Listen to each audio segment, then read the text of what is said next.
Hello, welcome to the Beyond the Track monthly meetup. Actually, our monthly meetup happened last week, but we've had some technical issues and I couldn't get the recording happening. So today I'm just getting together the same content. I'm going to go over the same content we shared last week. We are missing the great conversation that we've had last week with the Beyond the Track attendees, but I felt that I had to get this content out so that more people can have access to it. So without further ado, let me get my presentation thing here going. And first, a quick introduction. I'm Claudio La Sala. You can find me on the internet as 3-Lap Rider. You can find my channel on YouTube and on Instagram as well, where I share my track photos and my footage and all that. I always preface these meetings letting people know that, look, even though I'm the guy talking, it does not mean that I'm the specialist. No, I'm just the guy who likes sharing information. So you can see my level of experience on the screen there. I've been riding on the street for a long time, but at the track only for the last 3.5 years or so. You can see my track experience is about 6,000 miles on track, so I'm still learning, I'm still figuring out a bunch of stuff, and as I do, I enjoy sharing with other folks who are going through the same journey. I always say, big thanks to the Beyond the Track supporters on Patreon, and you, the people, either participating in the monthly meetings live or watching the videos later. So the Beyond the Track, what is the Beyond the Track all about? So this is a place where we get together, we share experiences about track riding, because yes, it's great to learn when we are at the track riding, but when we are not doing that, what else can we do to still become a better rider? This is why the Beyond the Track became a thing a couple of years ago. So we have friends beyond the track, so people that we've met at the track or we've met at these meetings. We get together, we share our experiences, we share our plans at the track, we make sure to hold each other accountable for the plans that we are aiming for that day at the track. So if you are ever at any track and you see a Beyond the Track banner, these are folks that will help you out with whatever you actually need help with, right? We also do in person, of course. Prior to pandemic times, we had in-person meetings. Ever since pandemic started, we started doing these meetings online. So they happen every month, the third Wednesday of each month. So make sure to check it out on the website. We always have a link with information about the meetings.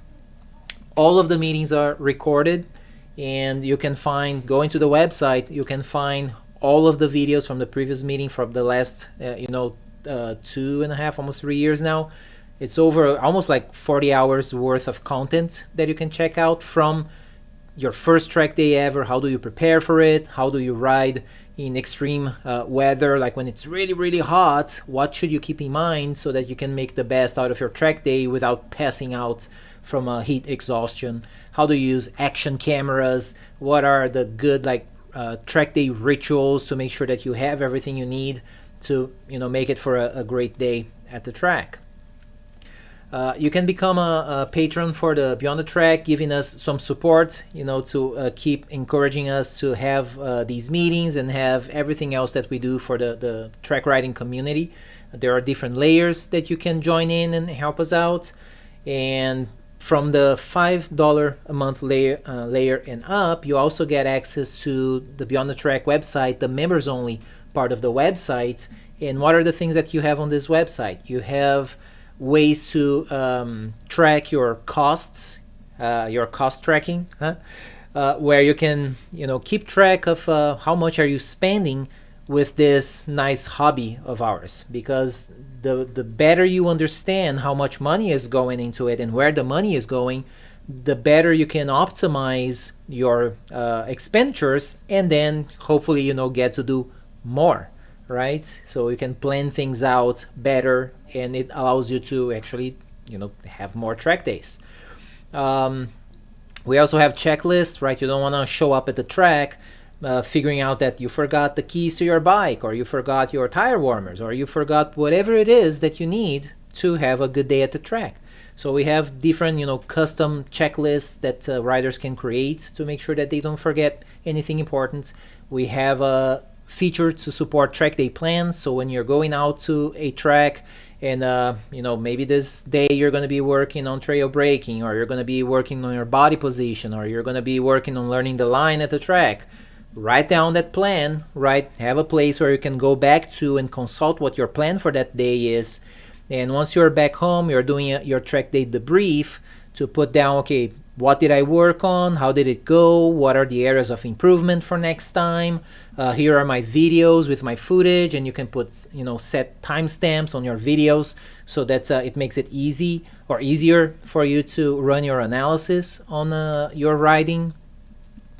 And beyond that, well, let's get to today's topic, which is books about track riding, right? So ever since I started with this track riding hobby, I picked up a bunch of books. I mean, I pick up anything that I can use to become a better rider, whether it's watching videos on YouTube from like onboard camera from other riders, or maybe some channels that are out there with great contents that we can learn from, web forums, social network, whatever.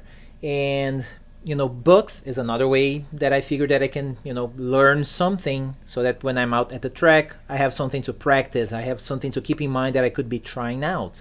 So instead of being back home sitting there thinking, oh man, I could be riding, oh man, it's great when I'm riding, riding is such a great experience, and I'm there like daydreaming, just stop with the daydreaming, right? And do some more learning, right? Instead of just daydreaming, pick up a book and learn something that you can actually apply when you're at the track doing, the thing that we know and love. So if you've been following some of the videos or the meetings for the Beyond the Track, I've shared a lot of the things that I've learned from these meetings, from these books in those meetings. So it's spread throughout a bunch of our video contents. But tonight, or today, depending on the time of the day you're watching this, I'm going to be going over the main books that I've read and the main lessons that I've learned out of these books, right? And then maybe it's going to encourage you to pick up those books and, try it out yourself. So first one, it's actually, a book that has 2 volumes, volume 1 and volume 2. It's a Twist of the Wrist, probably one of the most famous book about track riding. If you've ever heard of the California Superbike School, CSS, the creator of that school, Keith Code, he is the writer of both books.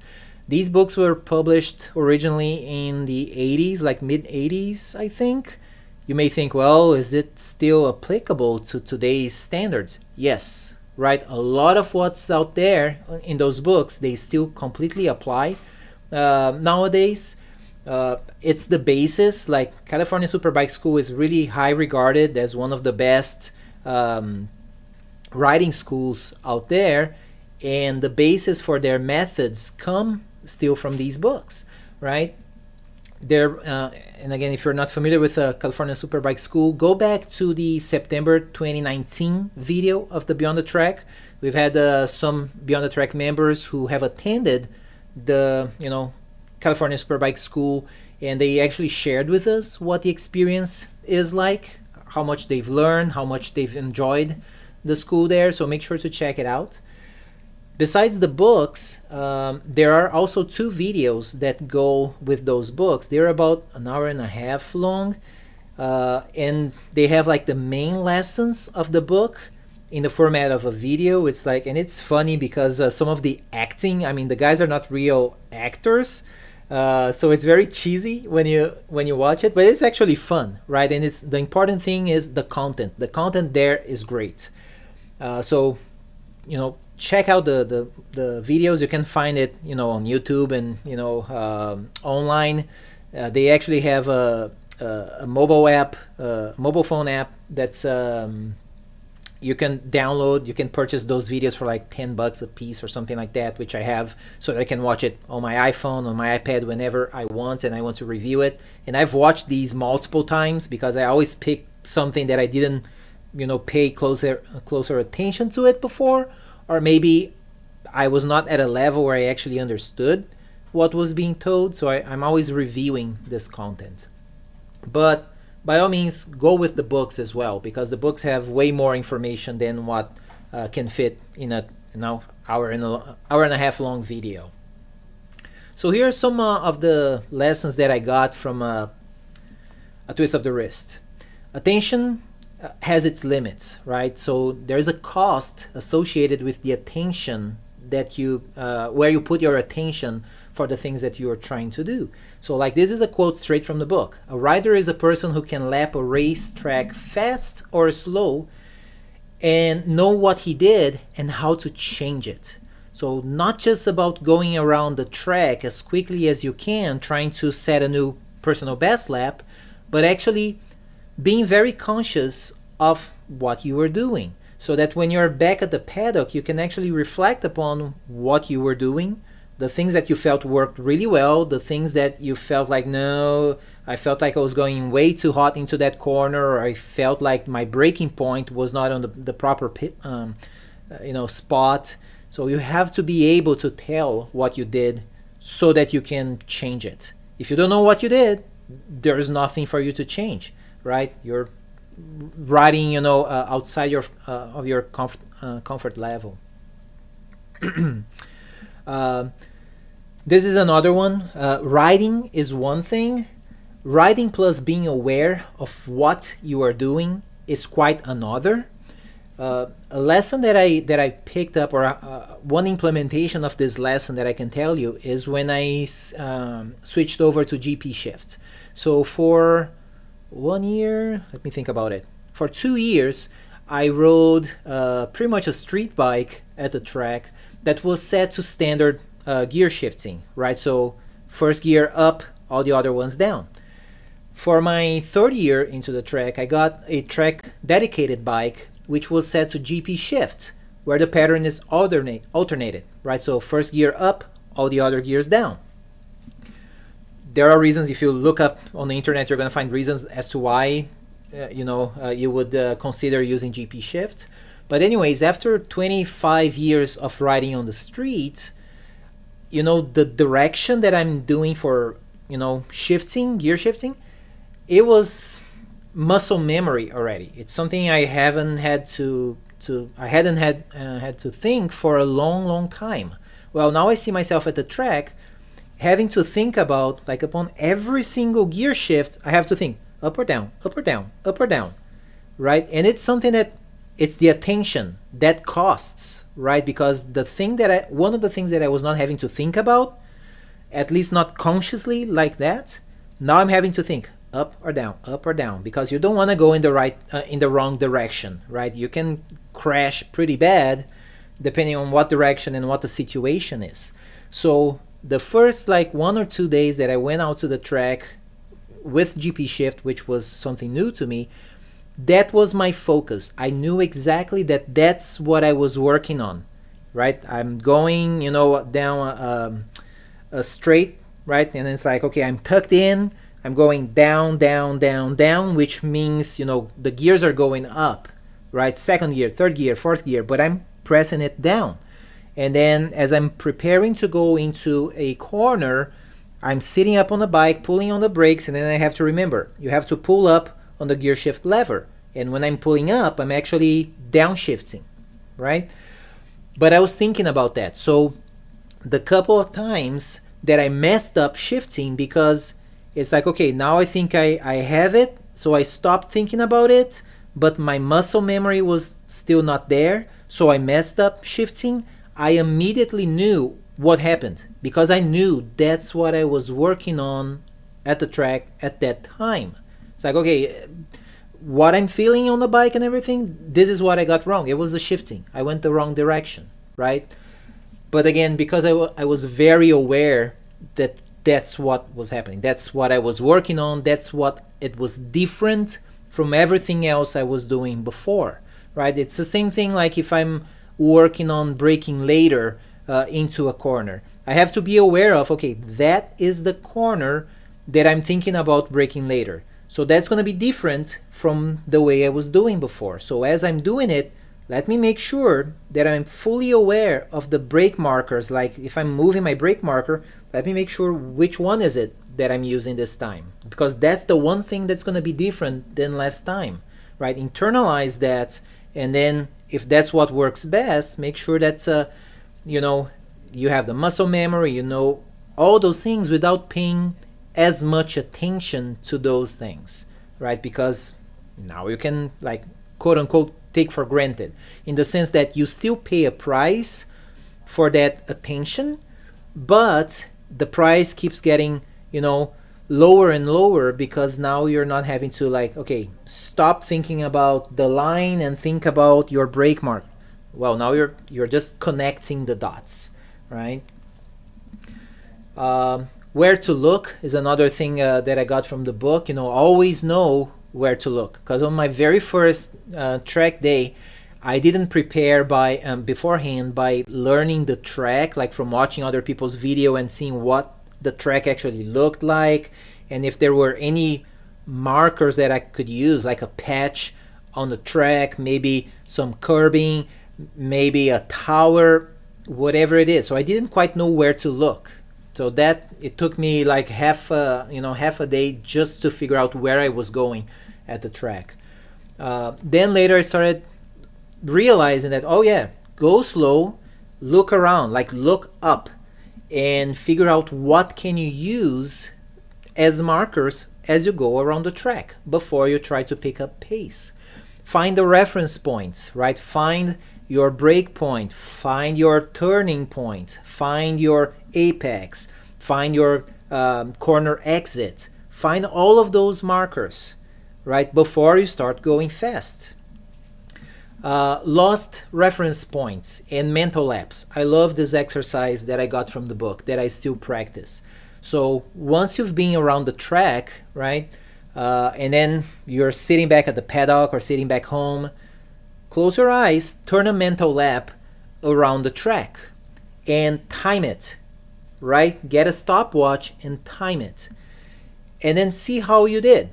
If your lap is way faster or way slower than your normal lap at the track, it probably means that you've lost reference markers. So an example that I always use, like if you know Circuit of the Americas, COTA, right? You have turns 20 and turn 1. So if in your mental lap you go turn 19, it's a left, brake, turn 20, main straight, turn 1. It's like, no, you are not going that fast between turn 20 and turn 1 unless you're on a rocket ship. I mean, even on a litter bike, you're not going to go that fast. You're going to go turn 20, go, go, go. Then there's a little sign at the top, go uphill on the brakes. If you're going too fast between corners, it's because you don't have markers, enough reference points in your memory. So you have to take a step back, you know, take some more laps, look around or watch videos, see what's available on the track so that you can see that as you take a mental lap. There is a very good MotoGP video, or on the MotoGP website, where I forgot the rider. It's a pro rider, a German guy, and he's shown taking a mental lap around Sachsenring. So if you go on the MotoGP website and you look for a Sachsenring mental lap or something like that, you see the level of details that the guy takes, where he goes like, you know, body over the curb, knee down, breathe, you know, look wherever, you know, upshift, blah, blah, blah, tuck in. He walks you through everything that's going through his mind, from the things that he sees on the track as well as his body. I mean, when I saw him saying to himself, breathe, go, it's like he knows everything that he is doing in an entire lap, right? So that was a great thing I got from the book. Rhythm equals timing. Once you get into that mode, that flow around the track, it's all about rhythm. It's all about the timing. When should you sit up on the bike, pull on the brakes, downshift, move, you know, off the seat, turn in, knee down. There's timing to that, right? Because you're always, of course, as you aim for consistency, you are very likely that, at like 20 seconds into your lap, you're making that right hand corner, and then 30 seconds into your lap, you're probably opening up on the main straight. It's very musical. There's a lot of rhythm to it. So finding that timing, finding that rhythm, it is essential, right? It's I mean, to me, and I also have a musical background playing instruments. I always see riding as kind of music, right? And even the vibration of the engine, where you're upshifting, where you're downshifting, where you're short shifting, you feel that. And to me, that's all about timing, rhythm, and finding that works tremendously well. Decisions. So making decisions is something that's it's an expensive process for the brain, right? When you have to decide what you have to do, what you have to wear, what you have to eat, those all take a little bit of processing power. You don't want to be deciding things when you're going 150 170 miles an hour on a straight, or taking corners at 80 miles an hour, 100 miles an hour. That's not the time to decide. So you have to figure out what you're going to do, how you're going to be doing it before you actually do. So an example that I always mention to people is coming from riding on the street. I used to, and I grew up in São Paulo in Brazil, which is crazy. The traffic there is ridiculous. So you don't really go very fast, in the city, because it's so congested. And lane splitting is, it's not that it's legal, but there are so many bikes on the traffic that people will just drive, right in the middle of the cars and all. But because there's like dogs jumping right in front of you, pedestrians like crossing the street, not using, the proper place to cross over. They are just like in the middle of the cars. So you always have something popping up in front of you. So we end up riding, covering our front brakes all the time. So I used to like ride like this and like 3 fingers covering the brakes all the time. I realized then that on my first several track days, I was doing the same thing. I was going around the track, always covering my brakes like that. There are reasons why you shouldn't do that at the track. One is if something startles you, like maybe a rider is passing you on the outside or even on the inside, and you're not used to it, you may get startled, and reaction would be to pull on the brakes. And then if you're leaned over, that's not good. Another thing is, if you're just like resting your fingers on the brake, even the smallest, the softest pressure that you put, it may cause contact on your brakes, and then you're gonna start experiencing what's the expression? Brake fading, right? Because it's gonna overheat, right? And next thing you know, you're pulling on the brakes and the brakes are not there, just from that minimal friction from like resting your fingers on the brakes. Not good. So then when I noticed that, every time I was on pit out, just about to enter the track, I would go like this, and I would think, oh, the track, I don't need that. And then I had to figure, okay, will I be one of those like 1 finger breakers, 2, 3? So I had to figure that out. But I have to make that decision before going out to the track, right? So that when it comes time to actually go on the brakes, oh, 1, 2, 3, I shouldn't be thinking about that. So like on the photo, eventually I settled on 2 finger braking, because there were sessions in the past that I said, okay, let me try 1 finger, see how that feels. 2 fingers, 3 fingers, and so on. Eventually, like I said, I settled on 2. That's what works well for me, but never like covering the brakes, right? Because the chance, it does happen for dogs to jump in front of you at the track. It hasn't happened to me, but I've seen videos out there. It does happen. But the chances of something that to happen that would cause you to like slam on the brakes like that, it shouldn't happen, right? So for me, it was a huge exercise to unlearn doing that, and then getting on the track. It's like, okay, nowadays I don't have to think about those things because those decisions have been made, right? Counter steering, of course, a lot of people learn to ride a bicycle and then learn a motorcycle, right? A motorbike, and we don't think about what's happening when the bike is turning. We don't we until we are told or we study the science, we don't see the counter steering effect. Not until we see a photo like this on the screen where you see the rider making a left turn, but the front wheel is pointing to the right, right? Now, why do you have to know about that? Is so that you can have the intent, right? So that you know that, in order to go left, you push left. In order to go right, you push right. Why do you need to know that? Well, because if you're taking a corner and you're going wide, for example, well, you need to push the left a little more, push the bar so that it's gonna, tighten up that line into the corner. So understanding that, and you don't sometimes people say, well, but I can only feel that if I'm going, say, 80 miles an hour taking a corner, and then I see that happening. Well, no. A good friend of mine a couple of years ago said, when you're going up to a red light, even if you're going like 30 miles an hour, just go really light on the bars and then gently press either left or right and see where the bike's gonna go. If you've never done that, it might surprise you. If you're not familiar with counter steering, it might surprise you, right? And why is that important? Because you don't steer your bike with your body. You steer it with counter steering, right? It's all on the bars. So that was something that came up on the book that I had never thought about that before, right? Even though I was riding bike for so long, I never thought about that aspect. Work on one thing at a time. It's another thing that I got from the book.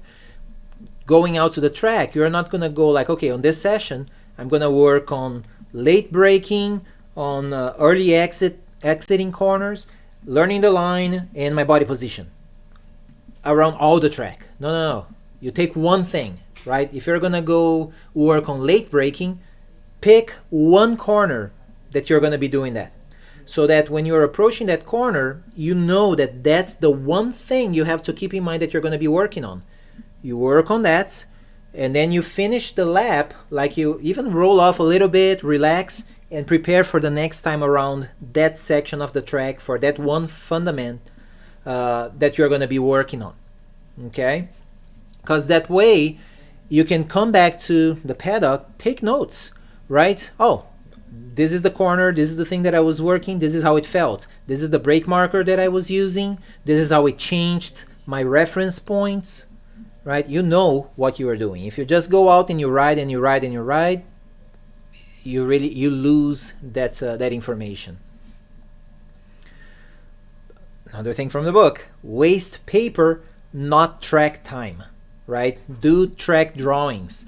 So ever since I started riding at the track, every single track day, I'm always the guy who has a notebook, and I'm writing down on paper my plan for the session and how it felt, right? As I come back, I write it all down, right? Oh, it felt like I was coming in too hot there. It felt like I turned in too late. I should turn in a little bit sooner on corner, X, Y, and Z, whatever it is. I take note of all that, because then later when I get back home, I can, and then I'm watching my video footage, my onboard video footage, I can look at my notes and say, oh, okay, on this session, I was working on this. All right, now let me watch the video, and then I can see what were my RPMs there? Which gear was I in? Where have I started braking? Where have I started accelerating? I can think about that. I can see what I wrote down, because that's how I felt as soon as I got out of the track. And then looking at the videos, I can have extra information that I can use to then plan out my next time going out to the track, right? Track drawing, so essentially like drawing, okay, turn 1 at Coda. This is what it looks like. Here are the markers that I'm using on the track. Is it going left? Is it going right? Is it a hairpin? Is it like a carousel, a sweeper type of corner? Do those, right? Because That way you're wasting paper but not track time. I love this quote from the book as well. Deal with your own decisions, your barriers, your products and reference points, your points of timing and attention, not someone else's. It's great to have folks on the paddock giving you pointers. Hey, you may want to try this, you may want to try that. But at the end of the day, you are the one in control of your bike, or you should be the one in control of your bike. It's not buddy who's telling you, oh yeah, on that corner, just brake later. Oh, no. He may be very comfortable with braking later. He may have a bike with a setup that allows him to brake later. The suspension, the brakes, and everything.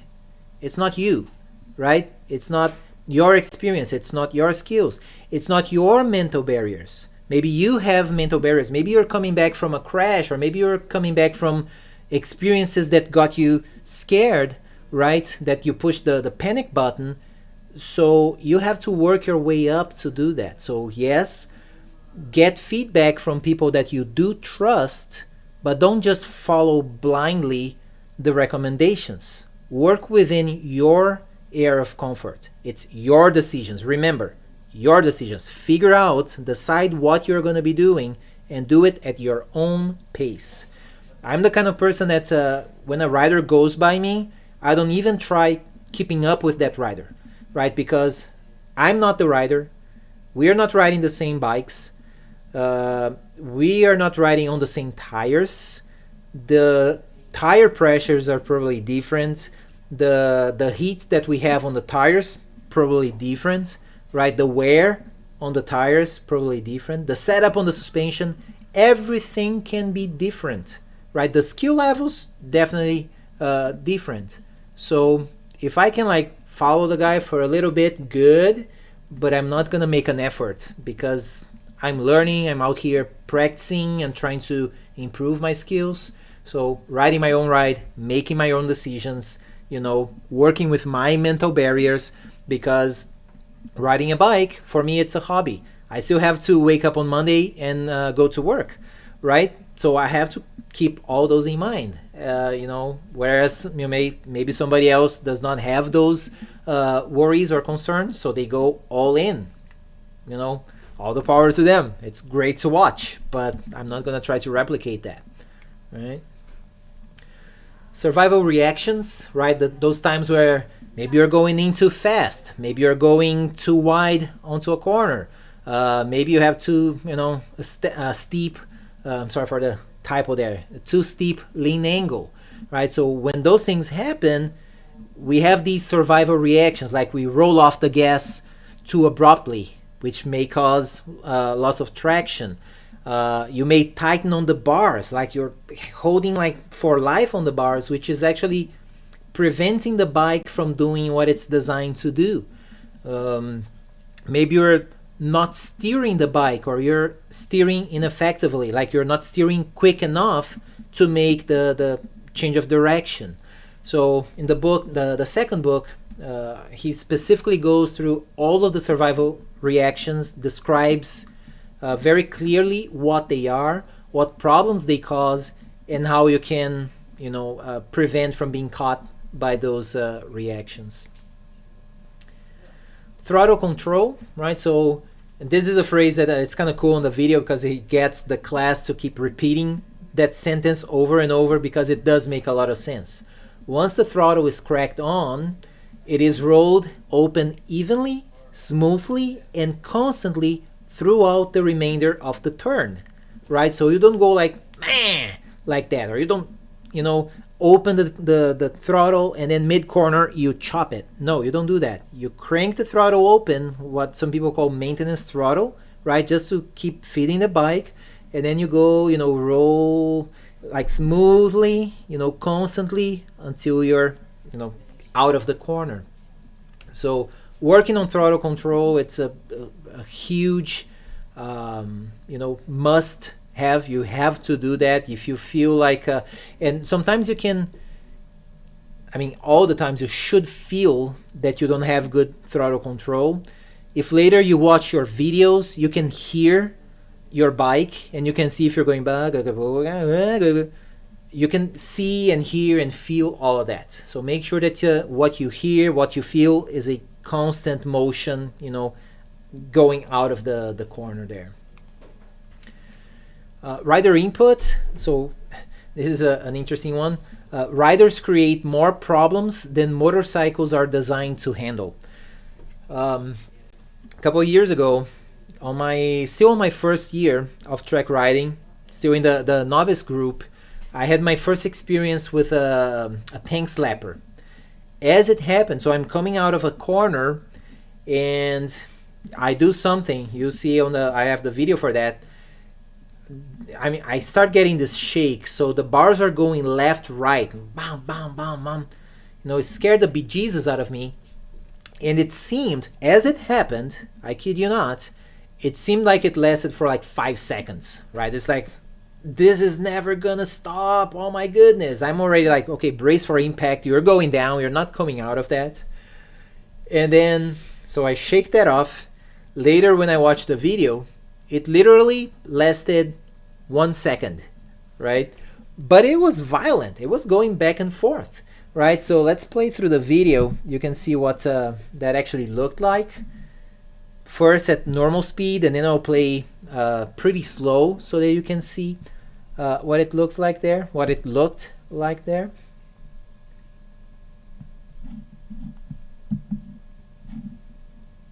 If the video ever loads, there you go. There. Right? It will play again. There. There. Right? Now, let me do this. Let me play it very slowly. Like the slowest I can make. Get rid of the volume. And look at my hands. There you go. Right, so you can see, I'll let it play one more time. You can see that it was pretty violent. It was left to right like crazy. Now, what saved me on that one was that in that fraction of a second, I remembered to easy on the bars. Instead of like trying to hold the bike with all my strength to make it, let me pause the video here. Right, so instead of trying to hold on the bars to, keep things steady, I remember to just relax, right? And then as I relaxed on the bar, eventually it came back, right? Now, what happened there, let me explain to you.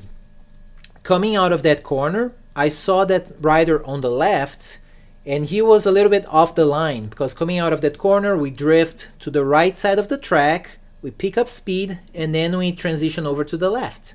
I noticed that that rider came out of the corner already hugging on the left, and he stayed there. So I'm like, oh, okay, I can go around him and then transition over.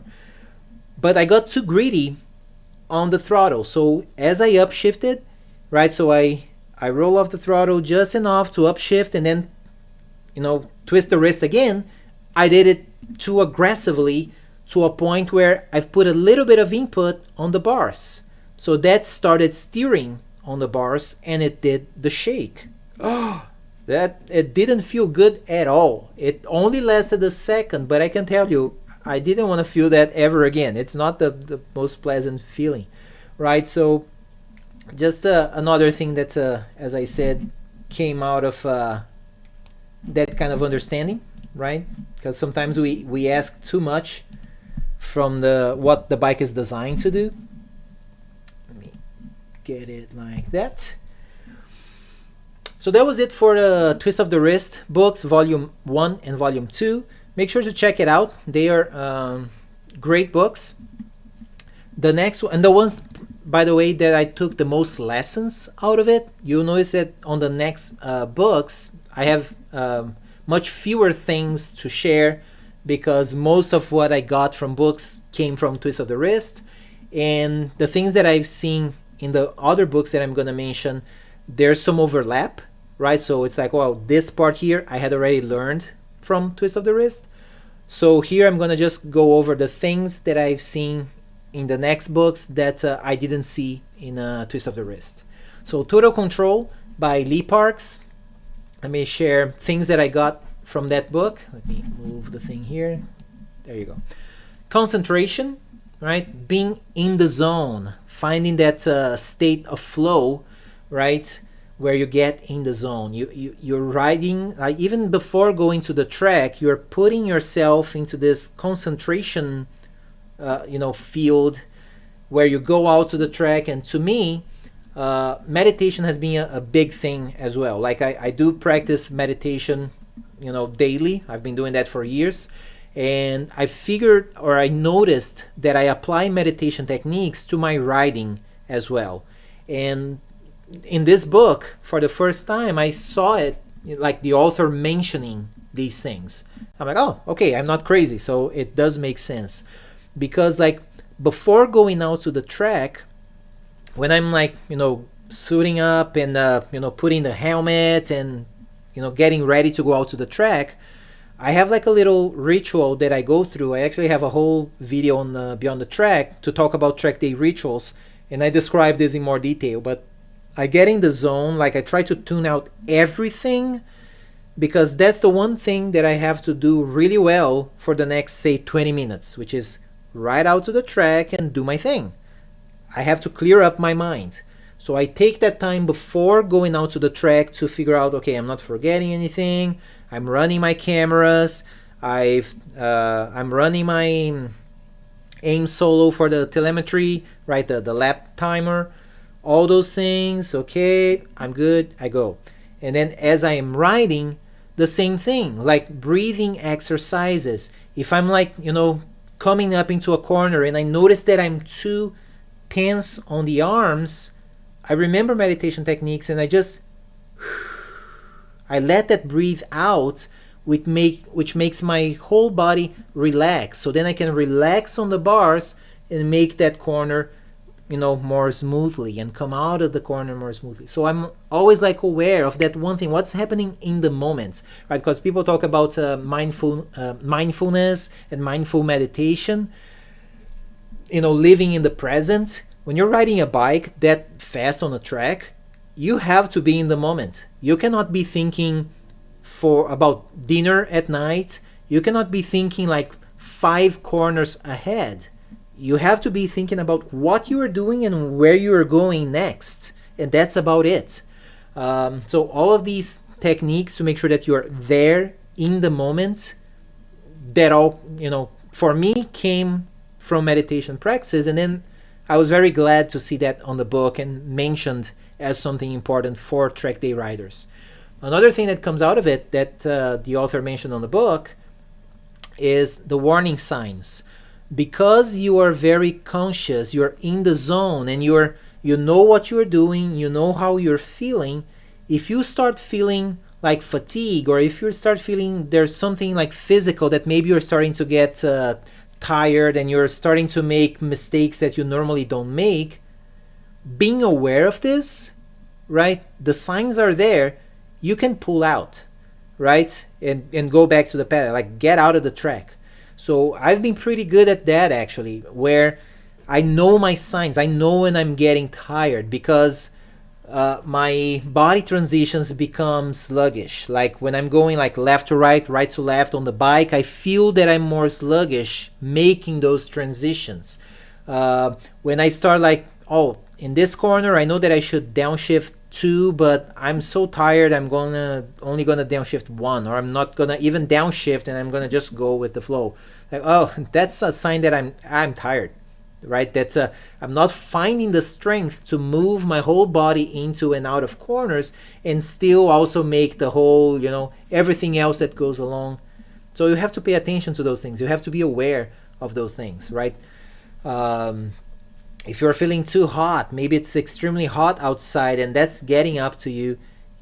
If you're not concentrated, if you're not in the zone, you may miss those signs. And, 1 second of being unfocused is just what you need to run off track and get hurt pretty bad, right? So I crashed last year, and I always mention that. I crashed because of a 1.5 second moments that I lost focus on what I was doing. So I lose focus for a second and a half. Next thing I know, I'm running out of track. I go down, I break collarbone. I'm 3 months out of commission from track riding. Not fun, right? So trying to stay in the zone, concentrated, extremely important.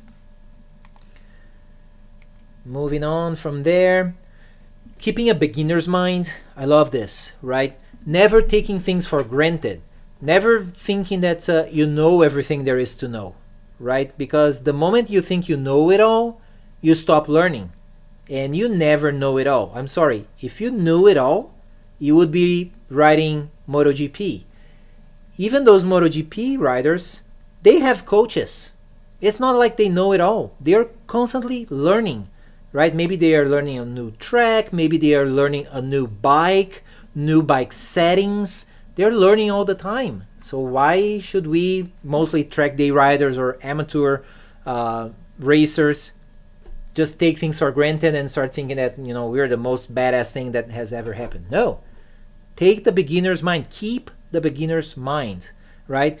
Sometimes you may learn. You may have been doing this for 10 years. You may end up learning something from somebody who has been riding for maybe 2 years, because maybe that person comes from a different background and had different coaches in his or her journey, and you may be able to learn something from them, because maybe the way you've learned something and you've practiced maybe the wrong way and you're not really doing it the best way possible, you can still learn from somebody else.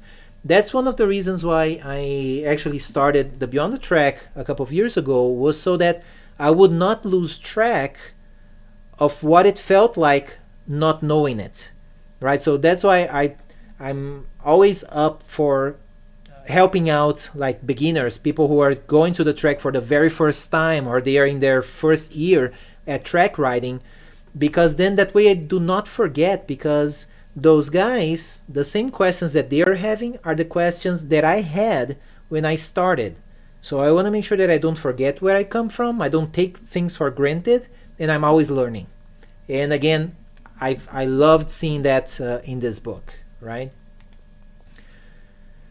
Many other topics that were not covered in a twist of the wrist, they were in this book, and some of them, why am I not mentioning them here? Because I need to go back and review some of those chapters, because when I read it, I was not ready to read and fully grasp those books. Like, for example, the parts where the author talks about suspension. I'm not a mechanically savvy guy, so I read through the chapter and it kind of like flies way over my head. So now, maybe 2 years after I've read the book, maybe now I know a little bit more. I should reread the chapter and see what I can get out of it. So this is another recommendation, right? Always go back. Maybe every 1 or 2 years, go back to things that you've used to learn something. Because when you review it, you may figure out that, oh yeah, I've been doing this for 2 years, but oh boy, I've been doing it all wrong. I thought I had learned the first time I read it, and now I understand it better. There are changes that I have to make, right? So reviewing your learning material, I do that a lot, and I definitely recommend. Another book, Sport Riding Techniques by Nick, and I'm not going to pronounce his last name because I don't know how to, and I do not want to butcher his name, but you can see it on the screen there. Another good book.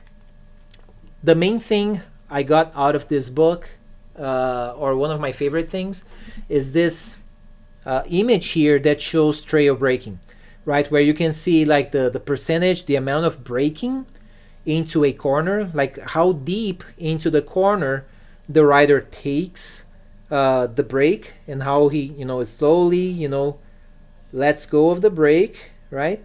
And then goes back into the throttle. So this is a very good representation. And notice that this is showing street riding, right? The rider is not like in a racetrack using the whole track, going like outside, in, outside. And still he's showing trail braking that way. It's funny that for me, coming from the street, on the street, I would not go trail braking like this, because of the way I learned when I was still a teenager that I started riding a motorcycle. Um, the way I had been doing was I will brake, like I can see with the mouse, like around here, I would already have done all of my braking. Because if I'm on a road that I don't know where the road goes, I'm gonna go slow, slow, slow until I can see, to see if there are cars coming in the other direction, whatever. And then I'll crank the throttle and go pretty slow around the corner. That was like the safest way for me to ride on the street when I used to do a lot of street riding. So I brought that over to the track. So at the track, even knowing where the track goes, where does that turn go, I was so used to doing all of my braking before everything and then looking around that I was doing the same thing on the track, right? Instead of like carrying speed into a corner, trail braking, and then opening on the throttle. It took me a while because that's muscle memory. That's how I had been doing for over 2 decades. So it took me a long time to just break out of that. And it was essentially like me going into a corner, braking, braking, braking, braking, and then people like taking me on the inside, like, phew, like, how did he do that? So, right? It's like, oh yes, because they can carry more speed and brake, brake, brake all the way, into the corner and then coming out of it. So I really like this representation of trail braking in the book. And last but not least, this book is another one by Keith Code. It was also published back in the 80s, but this one I have not read. I just got it maybe a month or two ago, and I have it here. I haven't started reading, but I've skimmed through the pages. Even though it says, the soft science of road racing, it's not just about racing, right? It's about riding. Even if you're just riding on the street, check it out. Or if you're riding at the track, but as a track day rider, not as a racer, still the content that I see on the book totally applies. So, check it out. And I'll probably be sharing, once I've read it, I'll learn some lessons from that, and then I'm going to be sharing at an upcoming Beyond the Track for sure. Finally, when I asked the community, what other books people have used and they recommend, this one came up. Racetech's Motorcycle Suspension Bible. Like I said just a couple of minutes ago, I'm not mechanically savvy, so I will be picking up this book to go through it and see how, for a person my level, as far as my understanding on the topic, let me see what I can pick out of it. But I'm going to be referring to friends of mine who are actually good at that. They understand those things and they can just adjust the message to somebody with my level of understanding on the topic again. And that is it for this Beyond the Track. This is what we covered when we had our monthly meeting, and it was a long meeting, almost like 2 hours and a half, because we were talking. We had multiple people on the call chatting and sharing their own experiences. Very unfortunately, we've lost that footage, technical issues, but like I said, I still wanted to get this material, this content out to you. Check out the books. If you read it, drop a comment, reach out and let us know what lessons have you learned out of the book, how did it apply to your riding. And I hope you felt it was valuable and helpful. Make sure to check out www.beyondthetrack.net is our website. That's where you find our videos. They're all free for you to go there and watch. You can learn about becoming a Patreon and a supporter and getting access to the members only part of the website, and also to have information about every monthly meeting, so that you can join us live as well and participate on the conversation. Hope to see you next time, either on a Beyond the Track meeting or maybe riding together at the track. See you there.